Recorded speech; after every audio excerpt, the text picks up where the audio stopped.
আপনি একজন কয়লা মন্ত্রী, এ কথাটি বলতে আপনার লজ্জা করলো না? না মানে এটা জনগণ জানতে চায়, আপনার কি লজ্জা করে না? না, আমরা শুনেছি কিছুদিন আগে দেশে কয়লা আসছে। আসলে কি দেশে কয়লা আসছে? অবশ্যই আমরা অনেক দিনে আমরা বাহিরের টন আমরা কয়লা আমদানির ব্যবস্থা করছি, এটা রাস্তায় আইছে আছে। এই কথাটা কি সত্য? জনগণ জানতে চায়, এটা কি মিথ্যে নয়? আপনি বিশ্বাস করেন না? এই নিয়ে আমি আপনার এখনই প্রমাণ দিতে আছি, দাঁড়ান। আমি ডাইরেক্ট যেখানে টন কয়লা আইটি আছে সেখানে আমি ফোন আপনার সামনে দিব, আমি জনগণের সামনে ফোন দিব, এখনই দিতে আছি। খারাপ কয়লামন্ত্রী, কয়লামন্ত্রী, আপনি বোধহয় ভুল করছেন।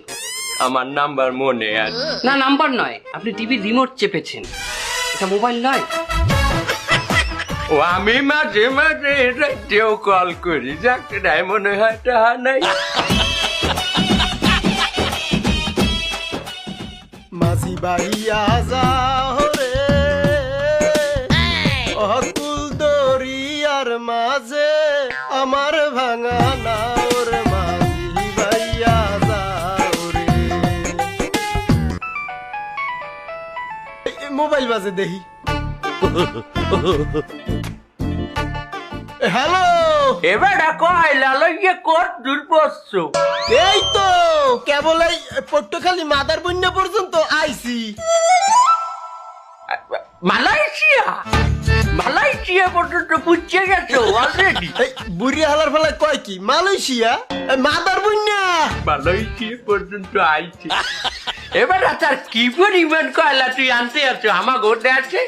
এই তো কুড়াই কাছাইয়া কতগুলো চুলা খুঁজছে, কেবল মোটে এক বস্তা কয়লা পাইছি। কি বললেন? 1,00,000 টন? ও বাবা, 1,00,000 টন! 45টা জাহাজ পাঠাইছি, আর মধ্যে ওয়ানটাই বলে ভাই 1,00,000 টন লইয়া আইতে আছে। ভালো কথা। তোর আইতে কয়দিন লাগবে? হ্যাঁ, 15 দিন তো লাগবে। তুই ওই কয়লা লইয়া তাড়াতাড়ি আয়, আমাগো দেশের উন্নয়ন হইবে ওই কয়লা দিয়া। কি এক বস্তা কয়লা দিয়ে দেশের উন্নয়ন করবেন? মুই তো বুঝি এই বোতল ভরে দাঁত মাজনি বানাইবেন। তাহলে কয়লা আসছে? হ্যাঁ, আমার তো পাইলটের সাথে কথা হইলো, সে জাহাজ থেকে এককালে আমাগো দেশে আইয়ে পৌঁছাইবে 2 সপ্তাহের মধ্যে।